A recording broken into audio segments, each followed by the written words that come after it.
konflik. Ya. Jadi karena nanti Bapak Ibu itu akan bicara antara ekonomi konvensional dan ekonomi Islam begitu. Itu nanti ketika masing-masing berbicara teori ekonomi, ya, itu ada asumsi dasar tentang bagaimana karakter manusianya. Ya. Terus kemudian nanti yang berkaitan dengan harmoni dan konflik, itu juga menarik. Saya kemarin membuat ini, sebelum mulai, orang yang bertransaksi di pasar itu gambaran harmoni atau gambaran konflik. Ya. Jadi, ya.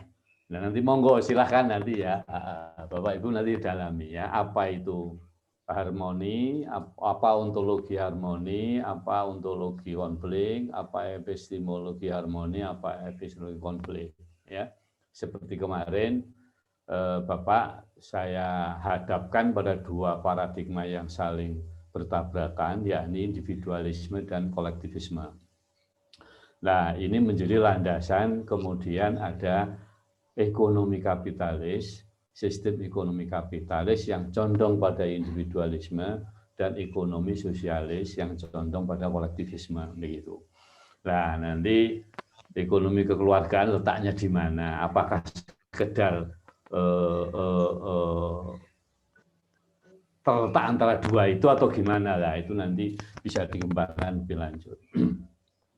Oke, saya mulai dulu yang ini.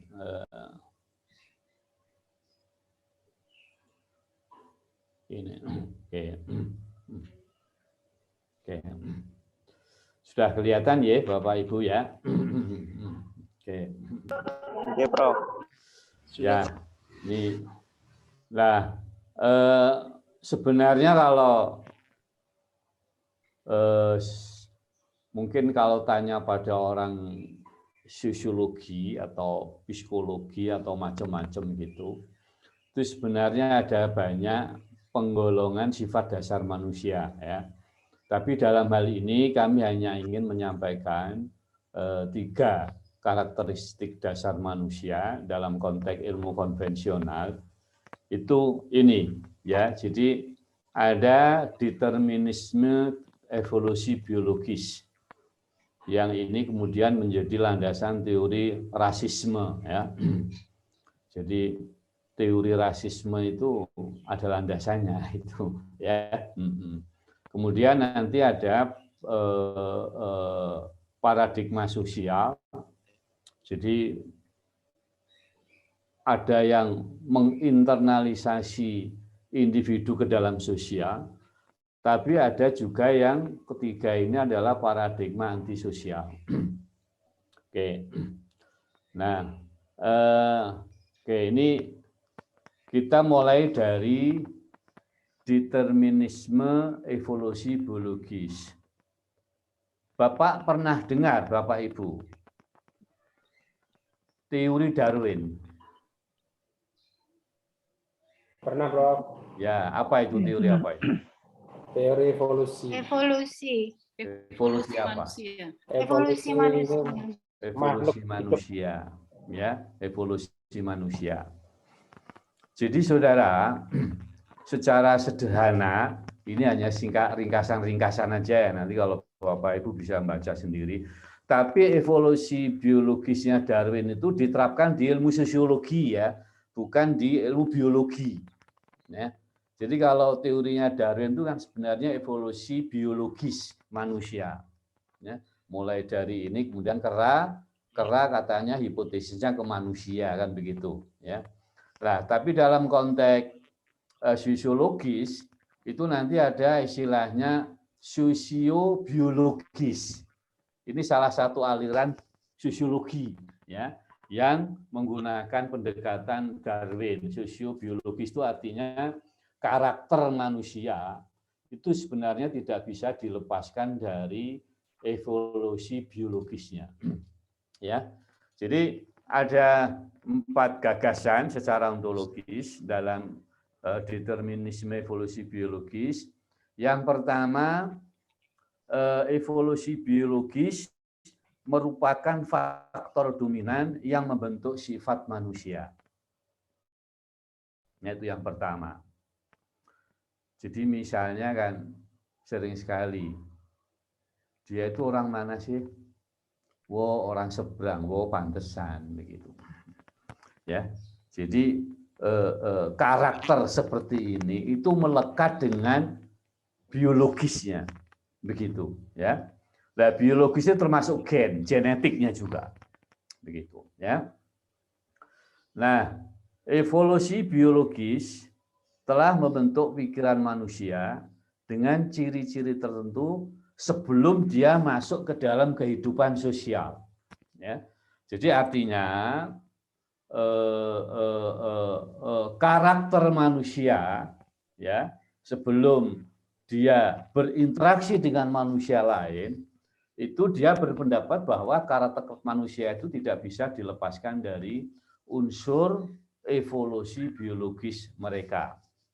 Nah, jadi secara prinsip mungkin Bapak pernah dengar namanya tabula rasa. Apa tabula rasa itu kalau dalam Islam? Nah, itu kan kalau hadisnya. Belum pernah dengar, Prof. Belum pernah dengar ya? Oke, ya, oke. Nah, tabula rasa ini itu loh hadisnya Kanjeng Nabi, manusia itu dilahirkan suci. Dia mau jadi majusi atau jadi muslim atau jadi ini tergantung orang tuanya gitu ya. Nah, orang tua itu kalau dalam sosiologis kan tergantung masyarakatnya kan begitu. Ya, jadi kalau teori tabula rasa ini adalah karakter manusia itu ditentukan oleh lingkungan sosialnya. Begitu ya. Sehingga ada film bentuknya manusia tetapi ternyata perilakunya kayak hewan. Ini kan filmnya kan manusia lahir ya, terus kemudian diopeni dipelihara oleh hewan sehingga jadi Tarzan kan begitu ya. Bentuknya manusia tapi karakter tindakannya seperti Tarzan. Nah, itu namanya tabula rasa murni ya. Oke. Nah, terus kemudian ya yang berikutnya sifat manusia yang diberkahi evolusi biologis itu bersifat universal dan fundamental dan mendasar. Ya. Jadi sifat manusia yang diberkahi, ya, yang dibentuk ya oleh evolusi biologis itu bersifat universal dan fundamental. Nah, terus kemudian dua pendorong paling penting dari perilaku manusia adalah kelangsungan hidup dan reproduksi. Ya. Jadi ini survival. Jadi kalau kelangsungan hidup itu survival begitu ya. Terus kemudian, jadi ini gini. Jadi mengapa mereka berperilaku seperti itu? Karena ya dia ingin mempertahankan hidup. Ya. Nah, karena dia ingin menurunkan, melangsungkan generasinya. Jadi reproduksi. Ya nyun sewu ya. Kayak binatang itu kan yang penting kan bisa hidup terus dan bisa menurunkan keturunan ya. Ini ya. Jadi yang penting itu hidup itu bisa makan, bisa reproduksi ya. Ini kan materialis sekali begitu. Ya, itu secara ontologis. Nah, terus kemudian secara epistemologis ya. Jadi determinisme evolusi biologis ini berupaya untuk mengungkapkan dan sekaligus kemudian menjelaskan ciri-ciri psikologis manusia secara eksklusif dikaitkan dengan evolusi biologis atau genetiknya, terutama dorongan untuk hidup dan reproduksi. Nah, biasanya teori perilaku yang berkaitan dengan yang dilandasi pada pemikiran evolusi biologis, itu proses evolusinya ini ada 3 hal ini: warisan, variasi, seleksi, dan warisan. Ya, oke. Begini, katakanlah Bapak Ibu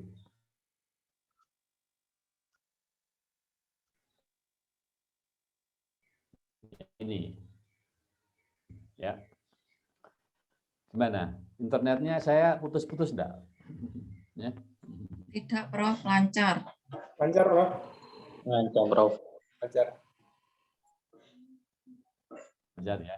Ini kok tandanya kok. Supaya tidak menyinggung Bapak Ibu. Siapa sih dia itu? Oh, dia itu kan mata sipit Tionghoa itu. Ya, oke Bapak Ibu. Kalau nanti ya ada kata-kata dia menyebut biologisnya, genetiknya adalah kulit mata sipit Tionghoa, mesti Bapak Ibu punya gambaran, oh kalau Tionghoa itu berarti nanti perilakunya gini, gitu ya, ya kan?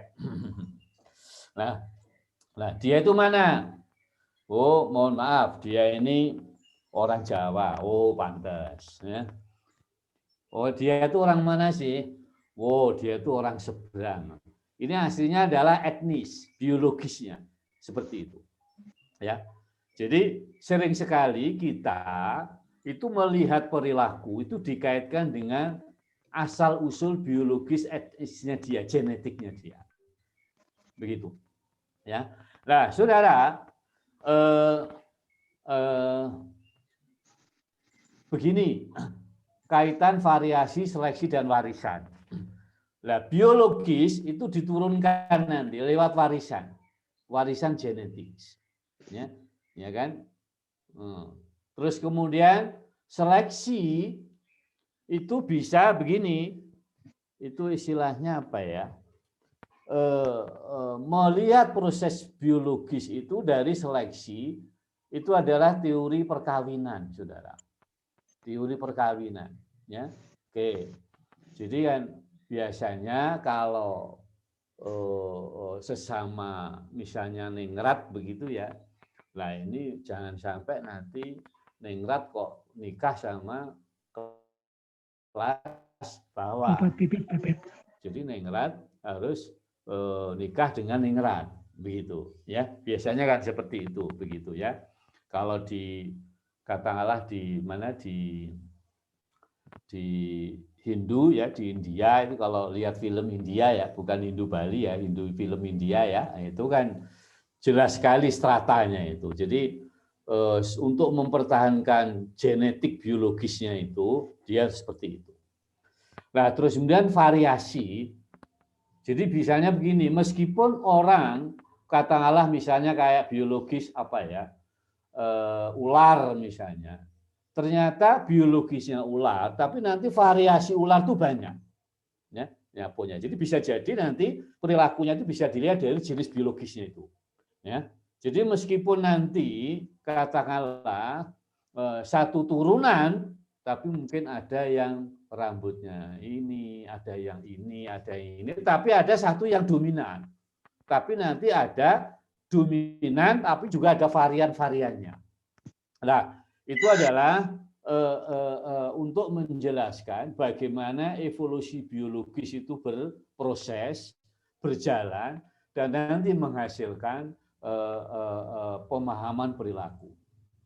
Ya, jadi penerapan evolusi biologis Darwin, ya, yang awal itu menjadi landasan dan sekaligus pemikiran ini rasisme, ya, geopolitik, kemudian ada nazisme, dan ini ilmu yang kaitannya dengan ini sering disebut dengan Darwinisme sosial. Ya.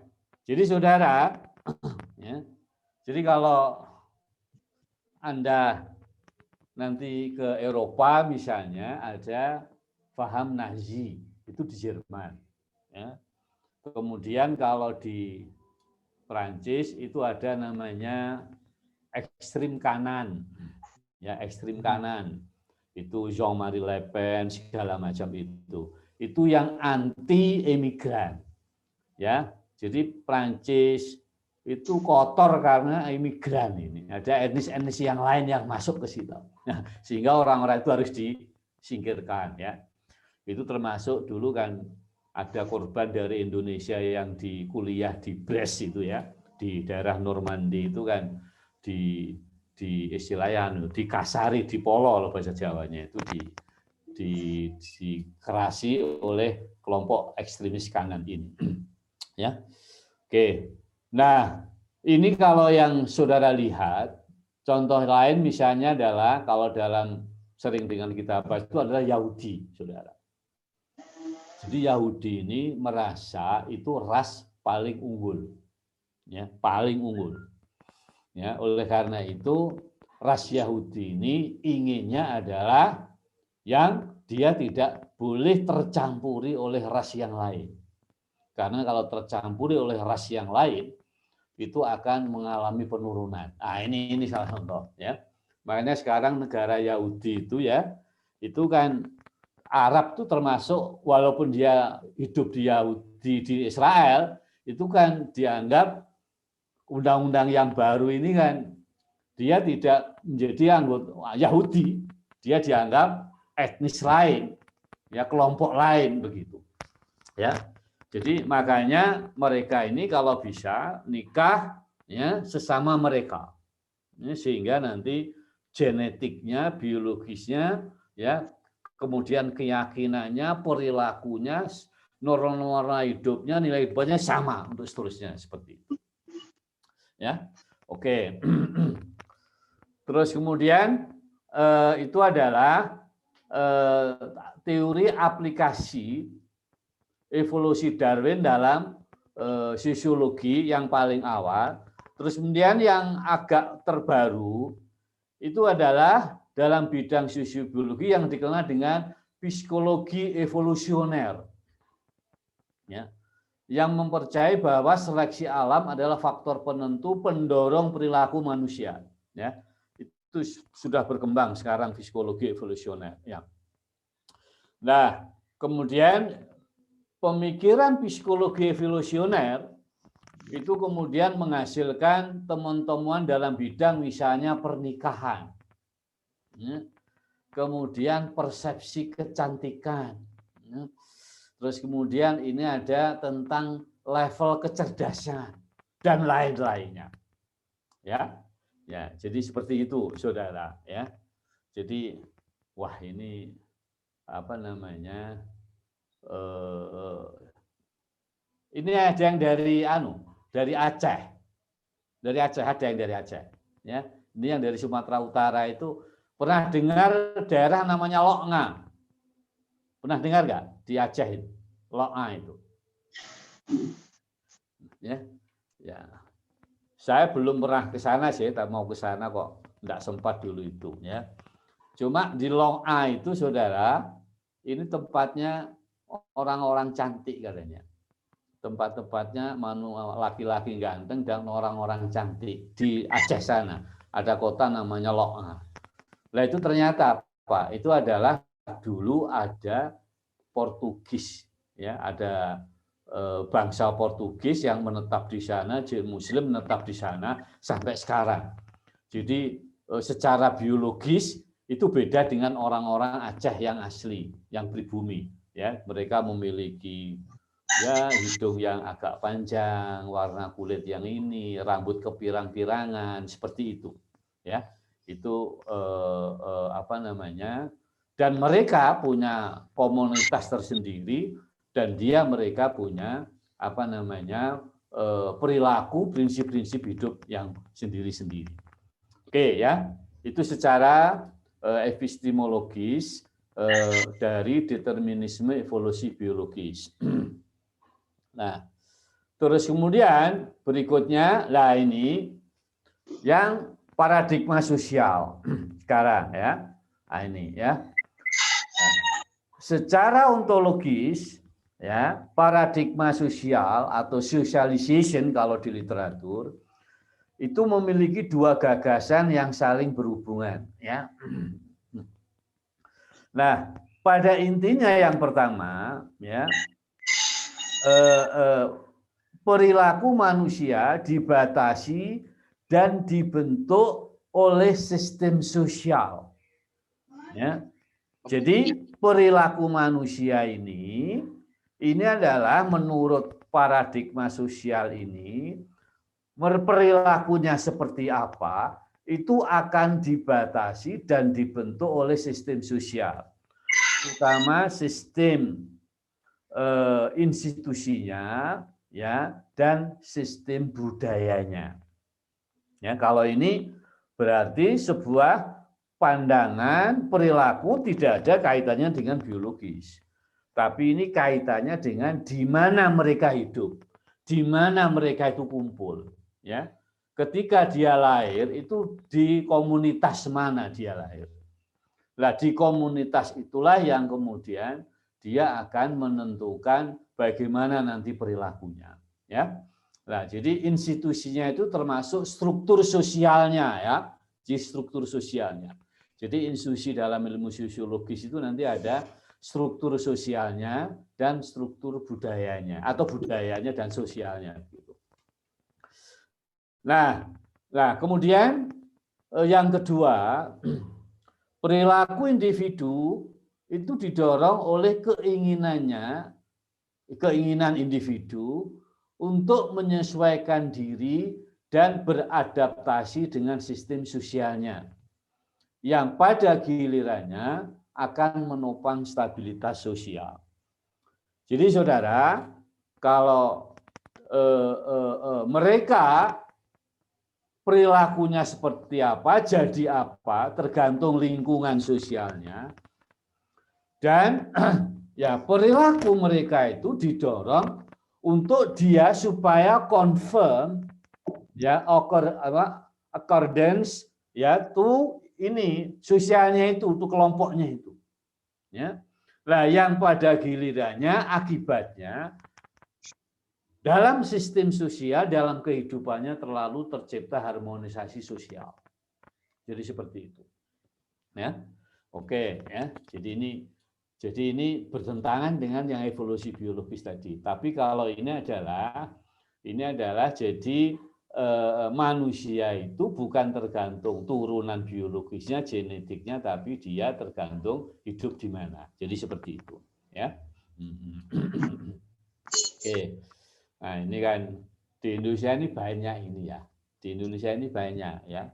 Batak kelahiran Jawa itu beda dengan Batak asli, beda gitu ya.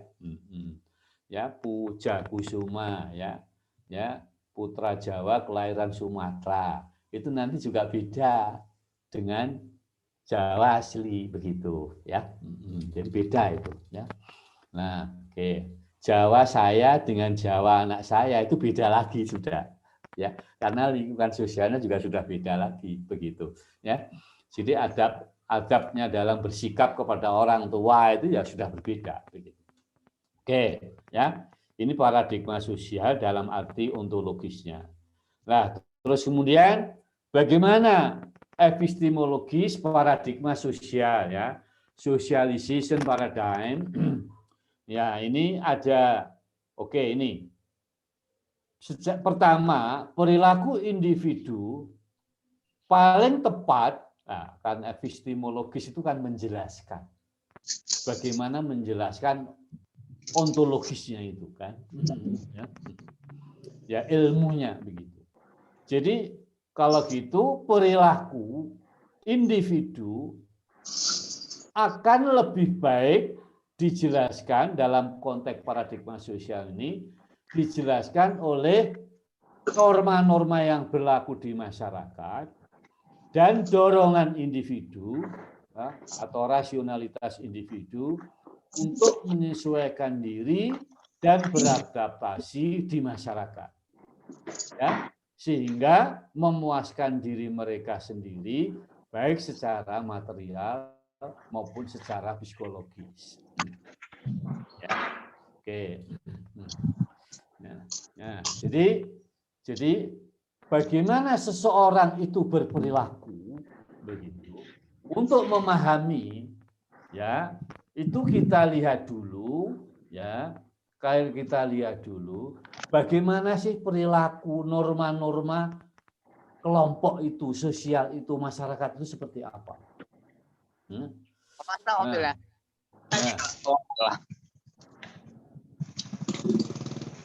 ya, oke, ini ada. Memang nggak kandas itu pelampungnya ya? Iya. Hah? Udah style. Dia gantung atau gimana? Ah, ini sudah diganti ya, yang kuliah ya. Di pinggir itu kan nyangkut pinggir tanki itu nggak sampai turun ke bawah aja. Oh. Hostnya coba mute yang itu tadi ya, agak ganggu itu ya. Ya, jadi mereka berperilaku itu jangan sampai nanti dicela oleh masyarakat. Ya, jadi sehingga kalau sampai dia mendapat sanksi sosial, ya, sanksi sosial itu akan mungkin terkucilkan atau seperti ini, sehingga perilaku dia nanti itu akan dikonfirm, ya, mengikuti norma, ya, yang ada di masyarakat, ya, sampai kemudian dia merasa cocok, merasa sreg, baik secara psikologis maupun secara material, ya. Nah, bentuk ekstrim paradigma sosial, ya, adalah ini teori fungsionalisme struktural, ya, modelnya Auguste Comte, Spencer, Pearson dan segala macam, ya, di mana individu rela menginternalisasi kebutuhan masyarakat dalam dirinya, ya, jadi menginternalisasi norma-norma sosial ke dalam dirinya, sehingga, ya, dia berperilaku sesuai dengan norma itu. Dengan demikian akhirnya individu itu menemukan posisi yang paling baik, yang sangat baik dalam menjalankan fungsi, ya, dalam kehidupan masyarakat, ya. Nah, dalam literatur kalau ada fungsionalisme struktural semacam ini, itu kemudian ada istilah namanya ini individu yang terlalu sosial, begitu, ya. Jadi individu yang terlalu sosial, begitu, ya. Ya. Oke, ya, ini adalah paradigma sosial, ya, socialization paradigm, begitu. Ini berbeda dengan yang evolusi biologis tadi, ya. Kalau biologis itu adalah keturunan, garis keturunan, tapi kalau ini adalah di mana dia dilahirkan dan hidup dan dilahirkan di mana, begitu, ya. Oke. Terus kemudian yang terakhir dari paradigma dari paradigma karakteristik manusia, human nature ini adalah paradigma antisosial, saudara. Paradigma antisosial. Ya. Nah, secara ontologis, paradigma antisosial itu menegaskan 3 hal. Ya. Keberadaan sosial, ini bukan sosiali, ya, keberadaan masyarakat, ya, membatasi kebebasan alamiah manusia. Ya, jadi dalam pemikiran paradigma antisosial, ya, itu pertama keberadaan sosial itu menjadi faktor yang membatasi kebebasan alamiah manusia. Ya. Jadi manusia dilahirkan merdeka, tetapi dia manapun dia dirantai oleh budaya, oleh norma-norma yang berlaku di kelompok mereka. Ya, ya. Nah, ya. Ini biasanya orang di perantauan, ya, itu merindukan daerah asal, kemudian dia membentuk semacam persatuan Minang di Jawa, ya, persatuan Madura di Malaysia misalnya, ya, Jawa di Eropa misalnya, seperti itu, ya, seperti itu, ya. Nah, perilaku manusia pada dasarnya didorong oleh rasa untuk memberontak terhadap sistem sosial yang berlaku. Nah, ini, ya. Jadi kalau yang paradigma sosial tadi, dia berperilaku itu supaya confirm dengan norma-norma, struktur sosial, budaya sosial yang berlaku. Sampai kemudian budaya sosialnya itu diinternalisasi dalam diri sehingga bisa mengalahkan kepentingan individu untuk supaya dia selalu konform dengan kepentingan sosial. Tapi kalau ini enggak, kalau yang antisosial ini justru ya sosial ini yang membatasi kebebasan individu. Katanya ini, wah, ada ini, nanti ini mau gini, nanti ini seperti ini, ya. Nah, perilaku manusia pada dasarnya didorong oleh rasa untuk memberontak dalam sistem sosial yang berlaku. Ya, bisa jadi nanti yang mendominasi, saudara, yang mendominasi sistem kelompok, sistem sosial itu bisa norma-normanya, ya, bisa kekuasaan, ya, bisa kekuasaan, ya, kekuasaan itu, ya, yang kemudian membatasi, ya, mereka untuk mengekspresikan kebebasan, ya, bisa pengetahuan yang berlaku di masyarakat itu, ya, nah itu bisa membatasi gerak individu. Nah, terus kemudian yang ketiga itu adalah dorongan untuk memberontak inilah kemudian mendorong perubahan sosial. Ya, jadi perubahan sosial itu sebenarnya hasil dari pemberontakan seseorang terhadap apa? Terhadap perubahan yang ada. Ya, situasi yang berlaku. Ya, ketentuan yang berlaku, kaidah yang berlaku. Ya, sehingga ada namanya revolusi sosial. Nah, ya, jadi revolusi sosial itu berarti nanti kalau Anda membuat tesis tentang revolusi pendidikan, ya Anda harus menggunakan ini, ya, paradigma anti kemapanan begitu, ya. Nah, ini contohnya apa ini, ya? Bukan PANG, kelompok komunitas itu. Apa? PANG, kelompok PANG yang di yang sering kita lihat itu, antisosial. Oh ya, tapi dia menghasilkan perubahan enggak dalam masyarakat? Itu ya. Belum tahu, bro. Oke, ya. Ini kalau lihat orangnya, tahu Pak Amin Rais, ya? Pak Amin Rais itu yang orang yang mendobrak sistem pemerintahan Orde Baru, dominasi Orde Baru, ya kan? Ya kan? Ya, jadi oke, ya, itu yang seperti itu. Terus ya sekarang, ya, Pak Amin Rais kalah di PAN, ya, ada dominasi bisanya itu yang ikut ke Jokowi, ya kalah kan, terlempar dia, ya akhirnya dia membentuk partai tersendiri, ya. Jadi Pak Amin Rais ini, wah, pejuang, tapi ini beda dengan Pak Muldoko kan. Kalau Pak Muldoko kan mau punya partai kan begal partainya orang kan. Ya. Instan gitu, Prof. Ya. Tapi sama-sama perubahan. Ya, jadi begini. Ya, jadi kalau Pak Amin Rais ketika Orde Baru dia berhasil merubah, dia masih di dalam. Berarti perubahan sosial karena ada pemberontakan. Ya, lahirnya Orde Reformasi itu karena ada pemberontakan terhadap dominasi Orde Baru, sehingga melahirkan seperti itu, ya kan?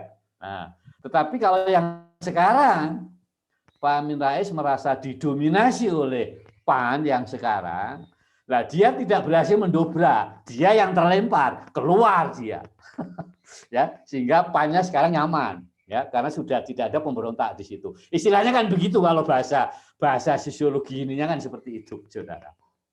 Ya, nah, ya jadi nanti saudara akan banyak punya paradigma untuk memahami perilaku sosial. Termasuk nanti kalau nanti diterapkan di ilmu ekonomi, saudara akan banyak paradigma untuk memahami pemikiran, berbagai pemikiran di ekonomi. Ya. Oh, dia pakai ikut ini, dia pakai ini, seperti ini. Ini sebenarnya yang harapan saya ketika saya melahirkan mata kuliah paradigma seperti ini. Sehingga dia tidak terkungkung dalam satu pemikiran madhab ekonomi atau paradigma ekonomi. Ya. Nah, jadi teori emansipasi wanita misalnya, ya. Itu sebenarnya sedikit banyak itu berkaitan dengan paradigma anti kemapanan, saudara. Ya, kan saya pernah ngomong di depan, itu ada paradigma ekonomi namanya feminisme ekonomi, ada itu. Itu berarti nanti fondasi paradigmanya adalah fondasi antisosial. Jadi dianggap bahwa teori ekonomi yang sekarang ini lebih berpihak kepada kaum laki-laki sehingga muncul feminisme ekonomi. Nah, ya.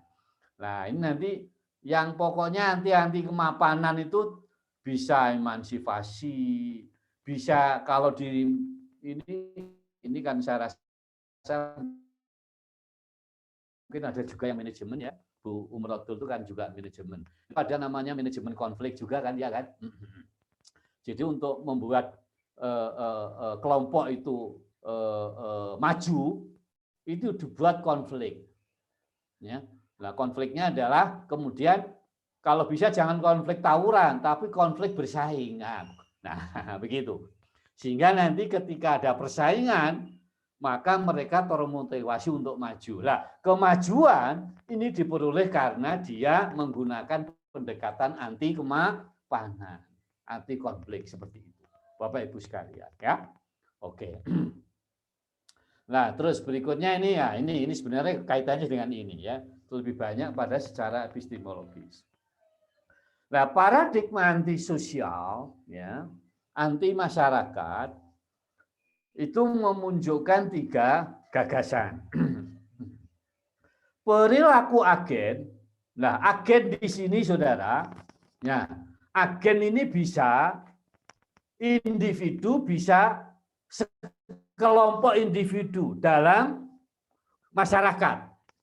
Jadi karena ini teori sosial ya, jadi kelompok besarnya adalah masyarakat, nanti kelompok kecilnya adalah individu atau sekumpulan individu, ya, yang ada dalam kelompok, begitu, ya, oke, ya.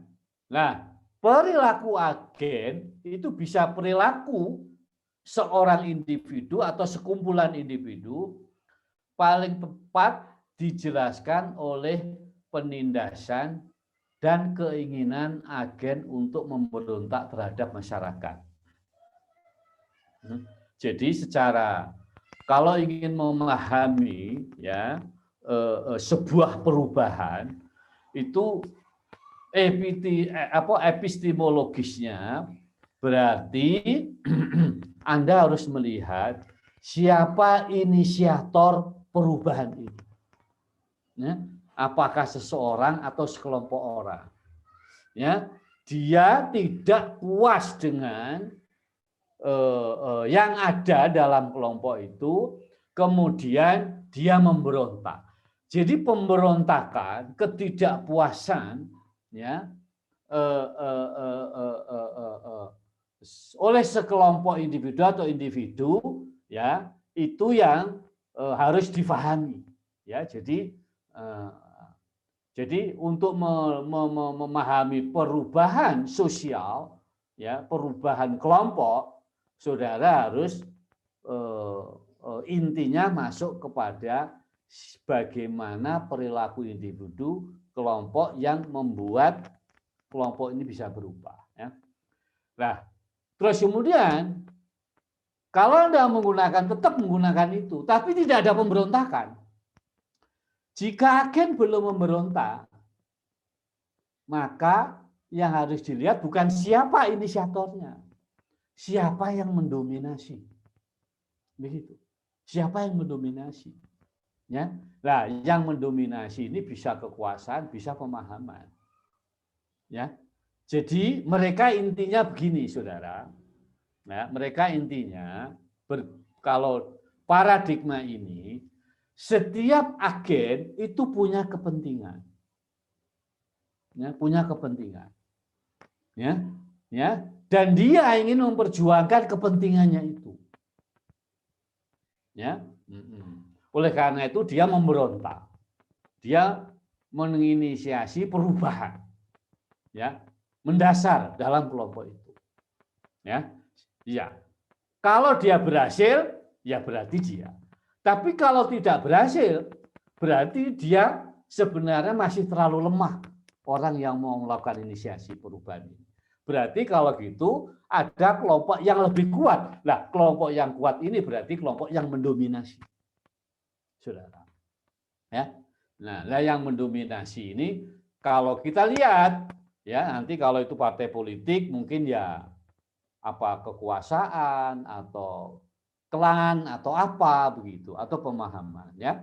Nah, sehingga sebenarnya kalau nanti Anda tanya kepada mereka yang terdominasi, ya, kalau Anda tanya nggak hati-hati, itu bisa jadi nanti jawabannya penuh kepalsuan.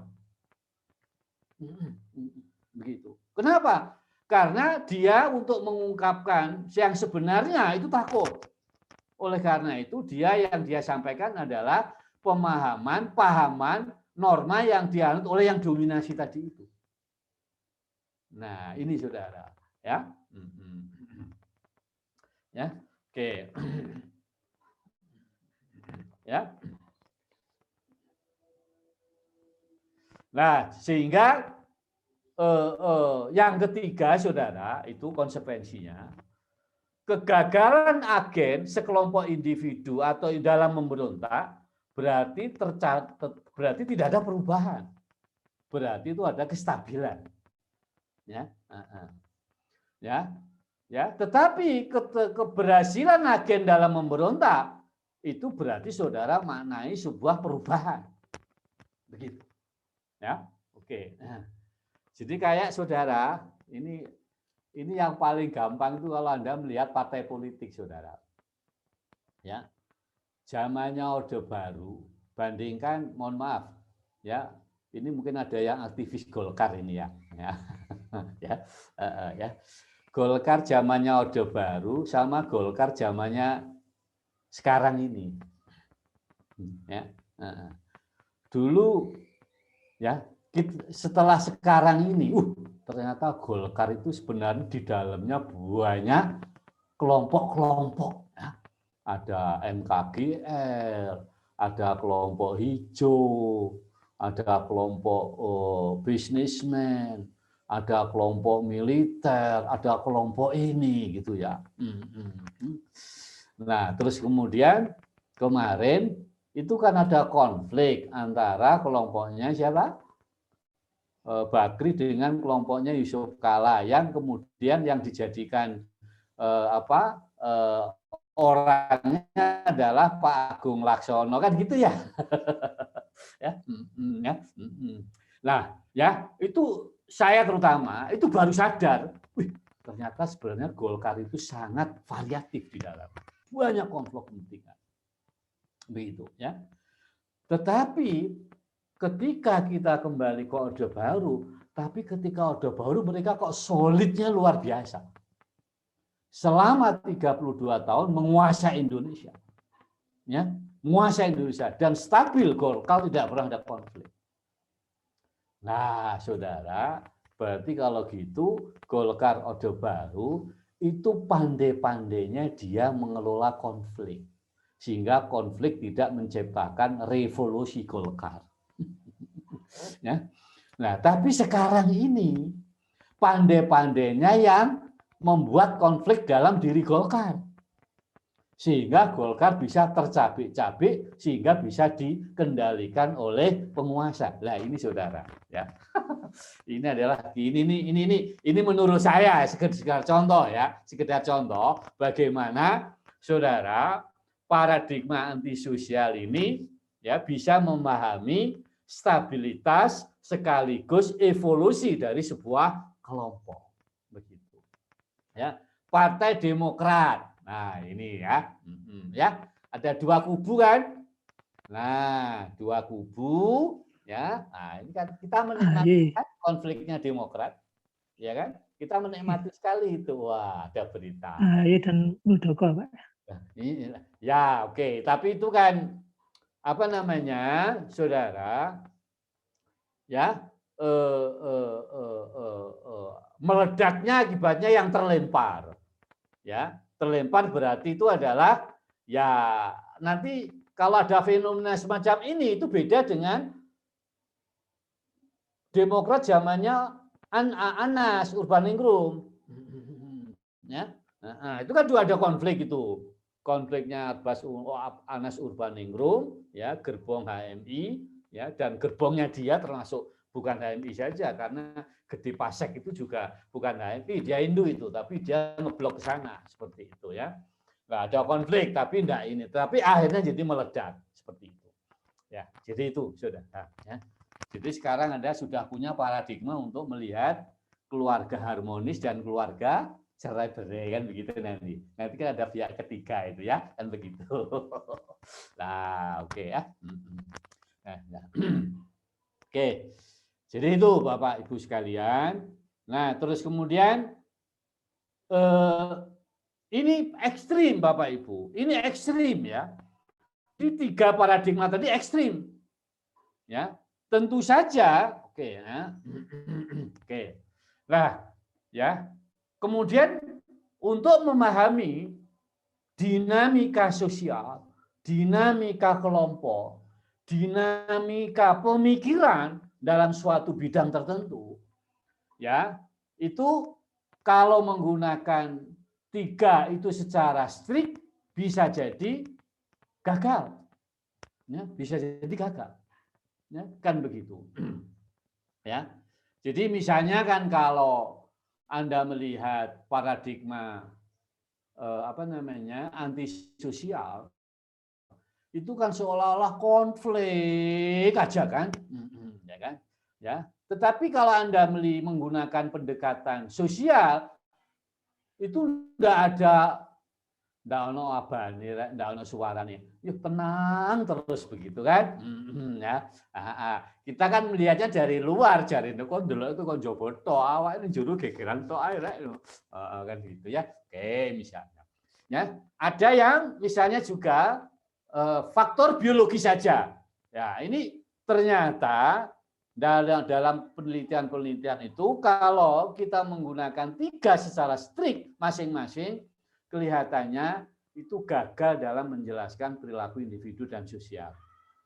Nah, oleh karena itu berarti kalau begitu nanti ketiga itu bisa dipakai dalam konteks untuk menjelaskan sebuah perilaku individu atau perilaku sosial. Ya, jadi ketiga paradigma kodrat manusia tersebut secara sendiri-sendiri gagal untuk menjelaskan perilaku individu dan sosial. Seperti kemarin kemarin itu kan saya kemarin tidak menyampaikan sintesanya ya. Kemarin Anda kan saya ajari tentang individualisme, kolektivisme. Seolah-olah individualisme itu kayak atom, ya, sama sekali tidak dipengaruhi oleh orang lain. Tapi kalau yang kolektivisme yang ekstrim itu kan holisme. Seolah-olah individu itu tidak ada apa-apanya, yang ada adalah masyarakat. Padahal faktanya itu adalah gabungan dari dua-duanya. Berarti nanti sintesa itu menjadi sangat penting. Oke, nah ini sintesanya bagaimana? Ya. Nah, namun ya evolusi biologis memberi fasilitas dasar untuk memahami perilaku. Ya, jadi nanti kalau Anda ya masuk ke dalam kelompok, ya, nah, ya, terus kemudian masuk ke individu dalam kelompok ketika Anda ingin mempelajari perilakunya, berarti menurut ini itu adalah coba saudara petakan dulu menurut gennya, rasnya, biologisnya. Ya.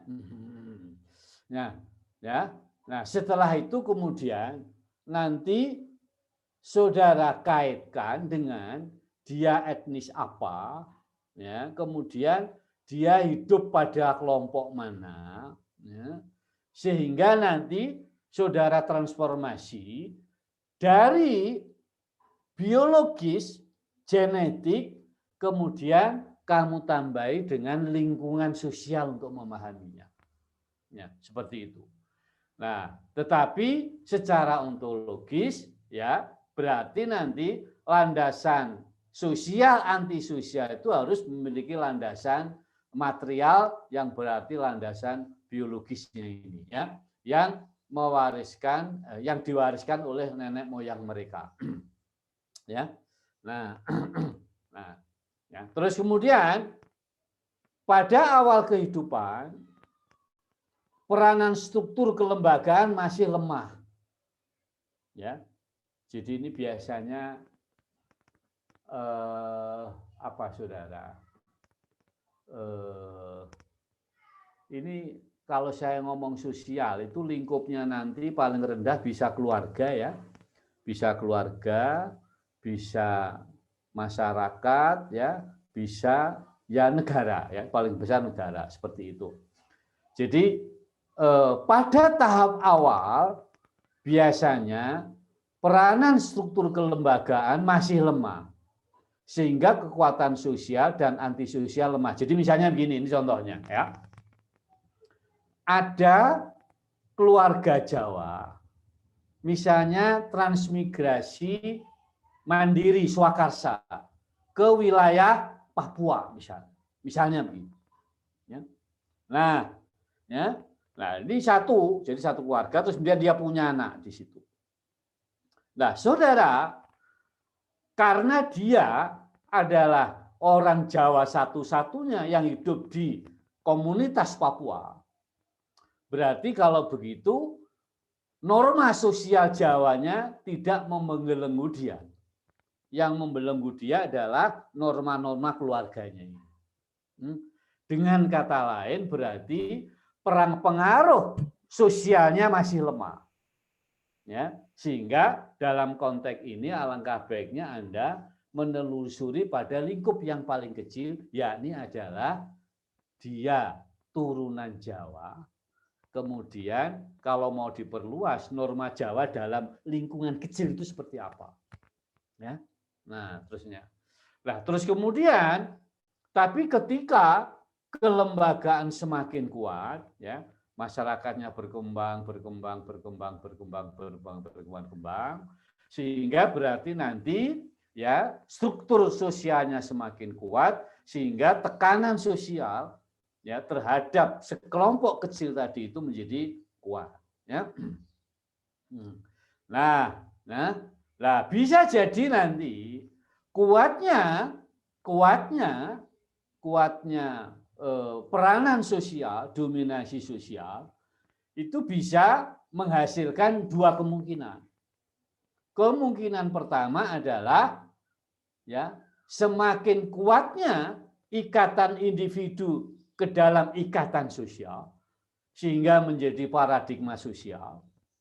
Terus kemudian, tetapi bisa jadi, kalau ada individu yang tidak puas terhadap dominasi sosial, kemudian berkembang menjadi anti sosial, anti masyarakat kemakmuran.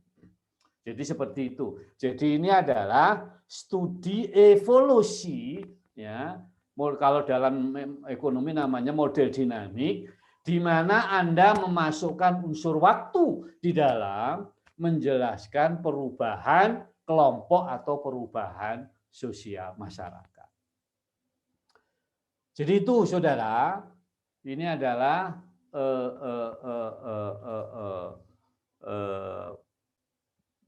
human nature dalam ilmu sosial, ya.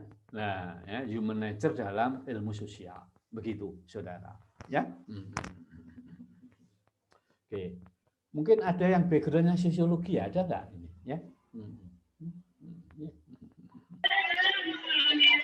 Ya, ya.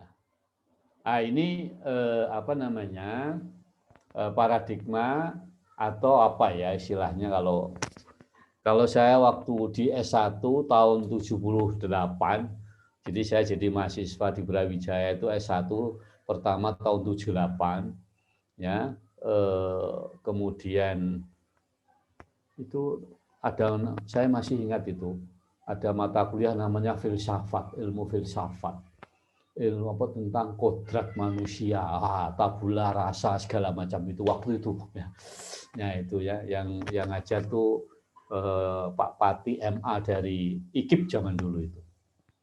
Oke, sebelum saya pindah ke paradigma harmoni konflik, mungkin ada saudara yang ingin menyampaikan sesuatu, monggo. Ya.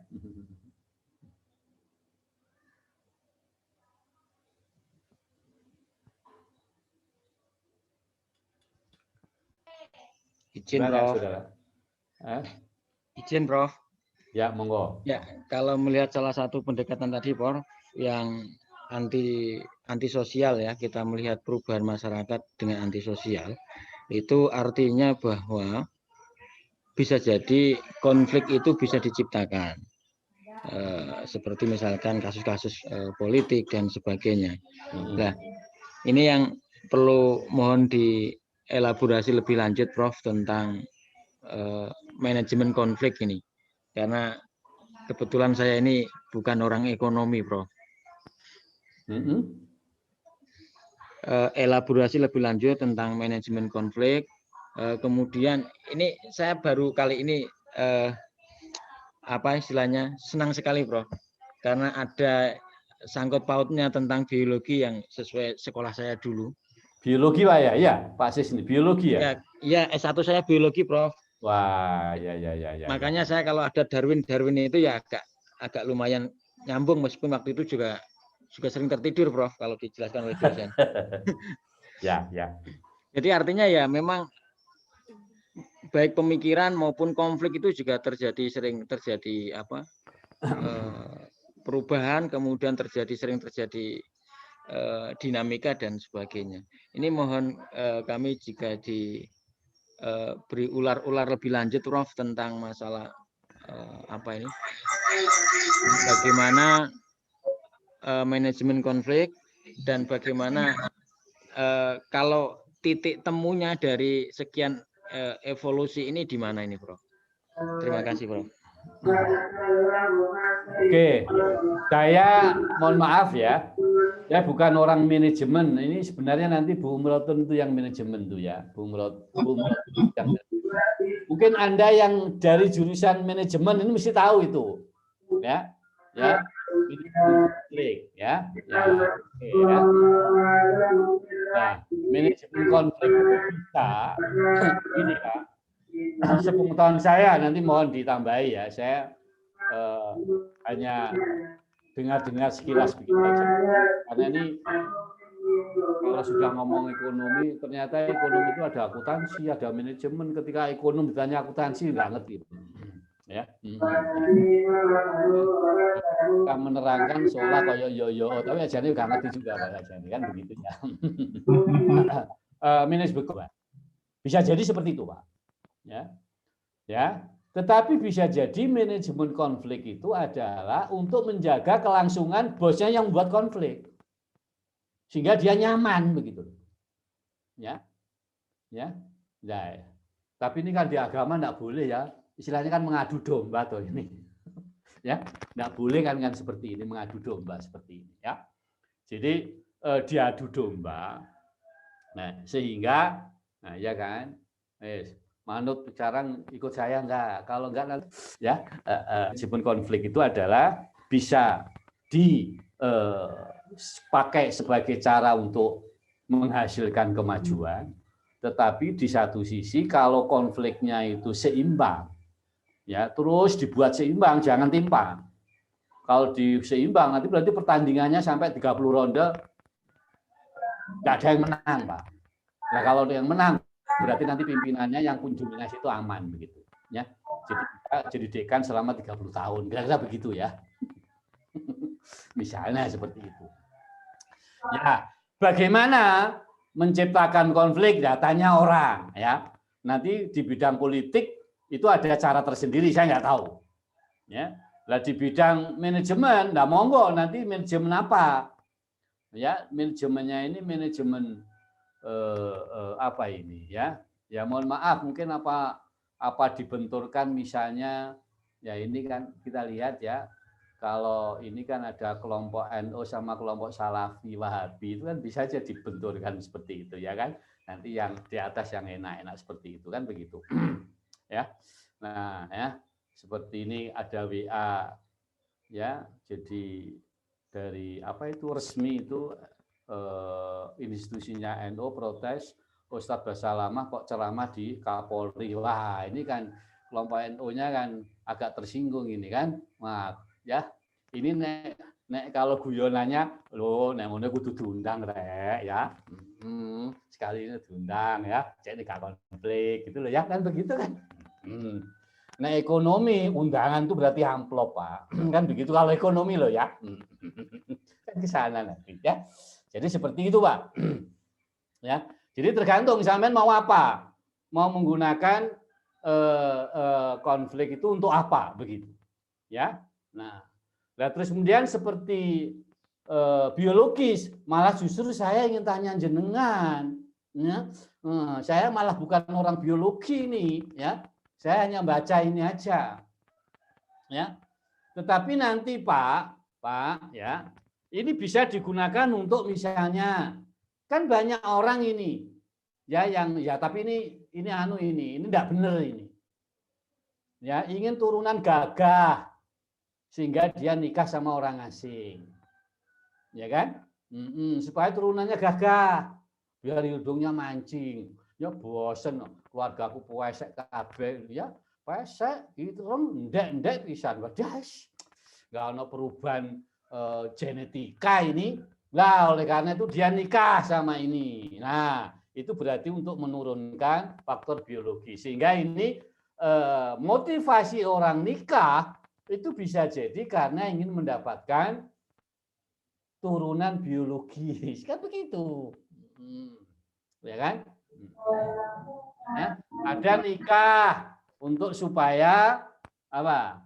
Dia mendapatkan keturunan ningrat, nah, bisa jadi seperti itu Pak, ya supaya nanti bisa seperti itu, ya. Jadi nanti studi-studi ya itu bisa. Aduh Pak, saya ini membaca bidang ekonomi aja kewalahan loh Pak. Ya, Pak satu bidang loh Pak, ini kewalahan saya. Nah ini kalau membaca bidang-bidang yang lain ya, aduh, yang ini justru mestinya Bapak yang biologi ini coba dalami ini ya. Ini ketika orang nikah itu karena gantengnya atau agamanya atau karena uangnya atau karena kedudukannya dan segala macam itu, atau campuran dari tiga. Libidonya Prof, nafsunya Prof. Apa? Rata-rata nafsunya Prof, kalau laki-laki Prof. Oh gitu ya, ya berarti nanti di samping biologis ya genetik ada nafsu ya. Nah itu tadi Pak, reproduksi itu kan nafsu itu Pak. Izin, Prof. Ya. Izin, Prof. Ya, dalam arti Prof, izin bertanya, Prof. apa? Izin bertanya, Prof. Monggo, silakan ya. Oke, matur suwun.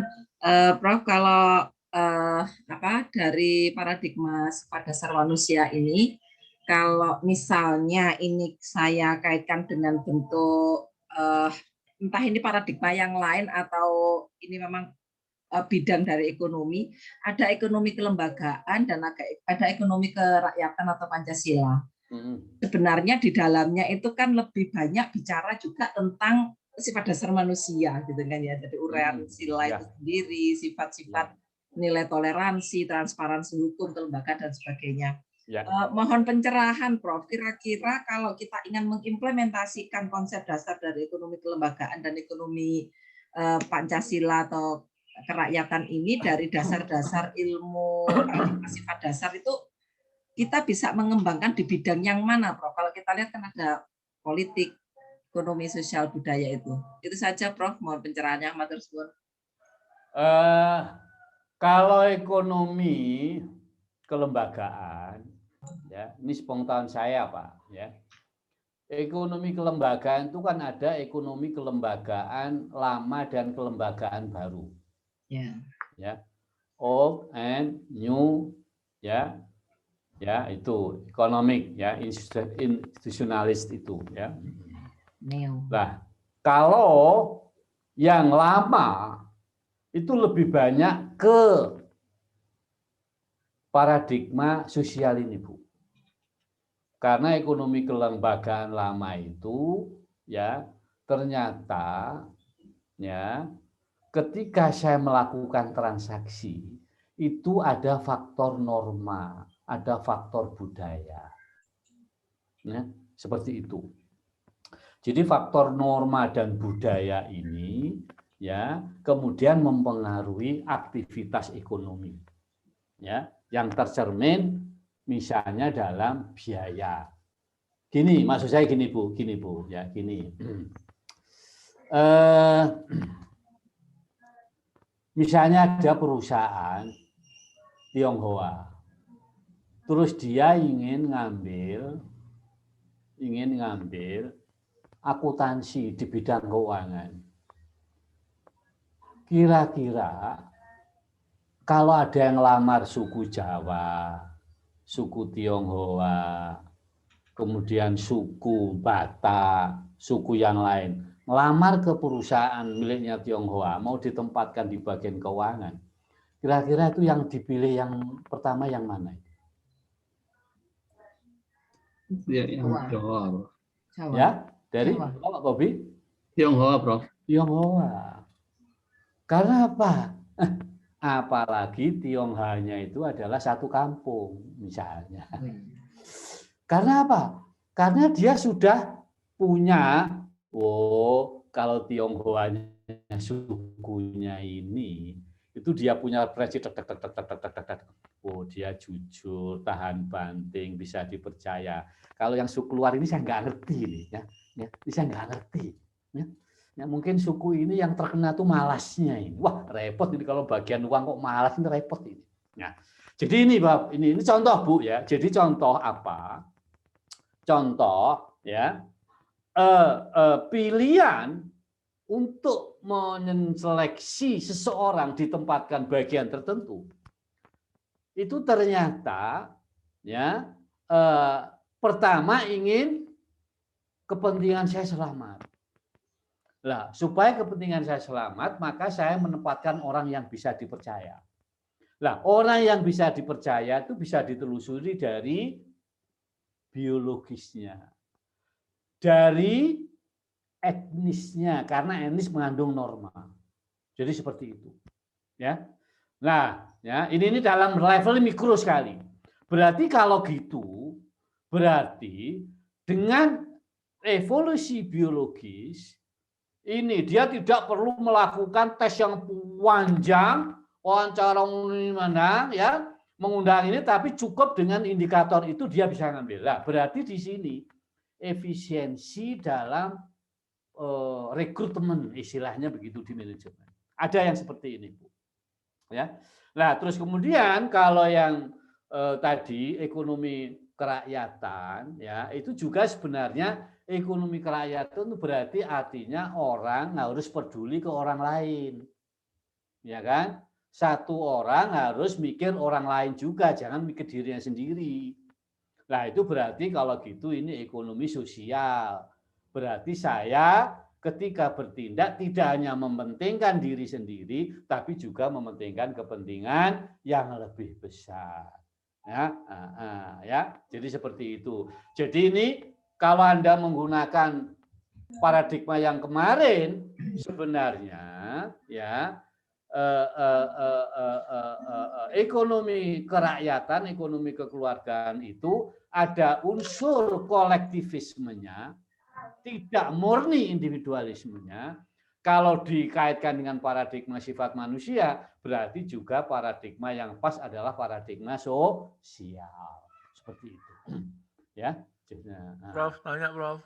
Dan saya Bu, kalau misalnya ini saya kaitkan dengan bagaimana manusia itu patuh kepada lembaga itu sendiri, gitu ya, kepada pemerintah, khususnya misalnya kepatuhan terhadap pajak.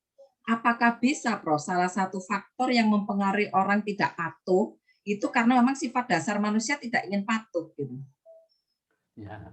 Artinya hubungannya dengan konsep kos tadi, bagaimana ya karena kosnya dianggap lebih besar daripada dia harus mengikuti kepatuhan. Ya, gitu. Ya, kalau boleh didramatisir ya. Siapa sih yang mau ikhlas rela bayar pajak? Siapa yang ikhlas? Ada enggak? Ya, sebaik-baik orang rodok ganjel ya.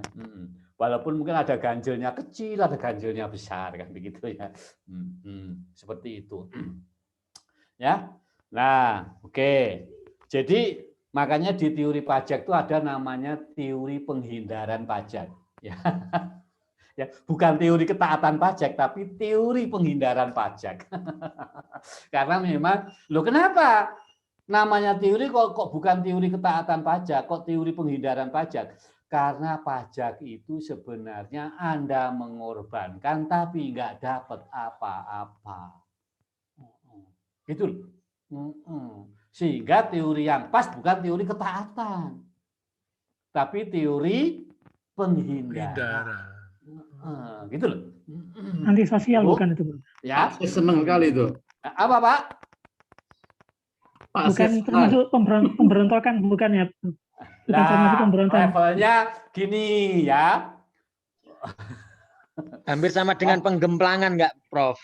Iya, antisosial itu. Oke lah. Oke. Jadi ini luas sekali Bapak Ibu sekalian. Jadi penerapan ini aduh ya. Jadi saudara melihat teori kepatuhan, ketidakpatuhan itu yang pas itu teori ketidakpatuhan, teori kepatuhan. Ya kita lihat dulu lah, ya. Kalau pajak ya yang pas itu teori ketidakpatuhan. Ya, namanya teori penghindaran pajak. Ada Pak itu teorinya. Kalau mau belajar mau di ekonomi publik. Itu teori untuk supaya tidak bayar pajak, kan begitu nanti. Nanti akuntannya juga ada akuntan yang bisa memanipulasi pajak nanti. Begitu loh Pak. Jadi nanti teorinya teori penghindaran pajak, kantor akuntan yang mau memanipulasi pajak. Apa itu sifat dasar manusia juga masuk, Prof? Dipengaruhi salah satunya oleh sifat dasar manusia. Nah, kalau sifat dasar manusia berarti yang mana itu, Bu? Antisosial. Antisosial. Oke. Apa enggak ke self interest? Kepentingan pribadi? Ya monggo. Ya ini bisa didekati dari berbagai macam. Ya, tergantung Bapak nanti pakai alat yang mana. Monggo. Monggo, Pak, ya. Ya. Jadi itu Ibu ya. Jadi ini Ibu nanti setelah punya pendekatan ini bisa berbagai, ini orang taat dipelajari jadi disertasi ya. Orang mursal jadi disertasi ya, begitu ya. Orang sedang-sedang jadi disertasi gitu ya. Izin Prof, tanya Prof. Ya. Izin tanya Prof. Ya, monggo gimana ini? Ya, Udi. Prof, ini Prof, berkaitan dengan fenomena kepentingan ekonomi yang seperti di Bali, orang-orang asing menikah dengan orang Bali untuk investasi. Kemudian orang-orang Mesir itu menikah sama orang Indonesia untuk bekerja, Prof. Itu evolusi kepentingan ekonomi atau gimana, Prof? Nah, ya. Ya. Nah, monggo Bapak lihat dari mana ya? Apa yang mau dilihat? Mereka sekarang kita lihat. Bapak kan mau mengungkap mengapa orang ini kok mau ke orang Bali. Nah, ya kan? Apa karena ingin dapat turunan Bali atau terpesona dengan alam Bali atau ingin punya bisnis di Bali? Ya monggo, ya. Jadi artinya begini Pak, jadi berbagai teori itu nanti bisa diterapkan dalam konteks apapun. Ya, jadi luas sekali Pak. Ini teori dasar ini. Paradigma itu dasar. Bisa lari kemana-mana. Teori Bapak nanti kan teori pernikahan kan, ya kan? Pernikahan itu motifnya apa? Wow, macam-macam Pak. Pernikahan itu karena sunnah Rasul ada, begitu ada. Ya. Pernikahan tuh untuk ikut menderek kemuliaan bisa, ikut kemuliaannya sih yang mau dinikahi, oh bisa ingin supaya mendapatkan keturunan yang dicap nanti keturunan Yahudi bisa, macam-macam Pak, monggo ya. Jadi ini fenomena sosial itu banyak. Di balik itu juga banyak motifnya. Lah, Bapak bisa menggunakan pendekatan mana yang pas, ya? Ya kan? Oke. Terima kasih, Prof. Ya. Oke, ya. Ini belum diterapkan di ekonomi loh, Pak ya. Nanti ekonominya banyak ya. Ya, ini Bapak sudah punya pisau banyak ya untuk wah ini ya. Nah, ini yang Pak Sismanto ini yang biologi ini coba ya. Dari ilmu biologinya dipakai untuk melihat konflik sosial atau gimana begitu ya. Siap, Prof. Teori perkawinan ya, Pak. Terserah apalah kasusnya. Kebutuhan biologisnya yang paling paham nih, Prof. Nah, itu ya. Ya. Nah, nanti ya dari perspektif reproduksi ini biar nggak kelihatan menonjol Pak ya, reproduksi ya. Oke. Ya. Oke, Bapak Ibu sekalian, ini sudah jam berapa ini ya? Ya, sudah jam 4:56 ya, kurang 4 menit.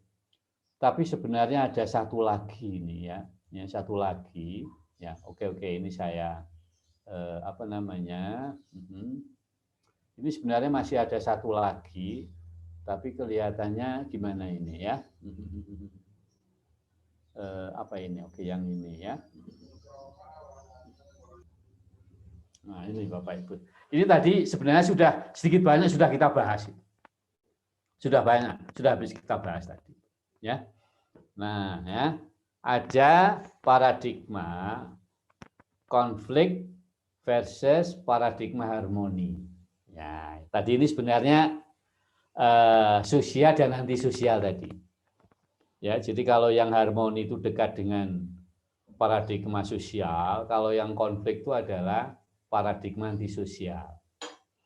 Ya, kalau dikaitkan dengan individualisme, kolektivisme, ya ngomong kedekatan loh ya, tapi tidak persis sama loh Pak. Ya, nanti kalau didalami perbedaannya semakin tajam.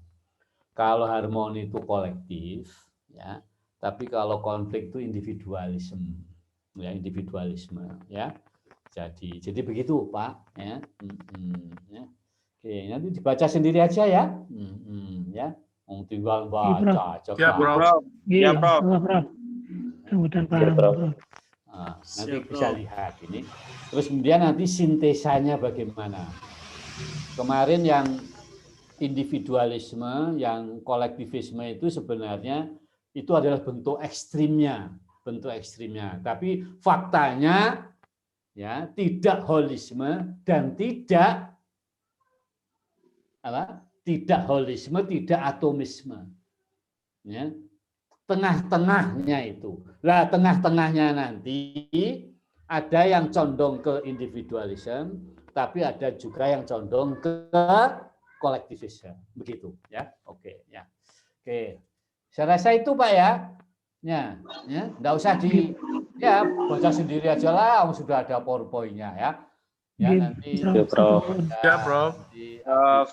Matur nuwun, Prof. Sambil iktikaf dibaca begitu ya. Kalau baca Al-Qur'an kan kesel juga ya. Dikir juga kesel kan. Baca. Tapi melahirkan banyak paradigma dong. Dapat pahala. Ya. Oke, Prof.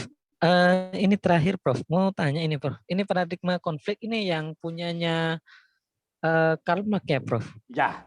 Ya, jadi konflik itu ada konflik Karl Marx, ya, konfliknya Karl Marx itu adalah agak dekat dengan kolektivisme, ya, karena Karl Marx itu dia konflik antar kelompok, antar kelas kalau bahasanya kelas pemodal dan kelas buruh, ya.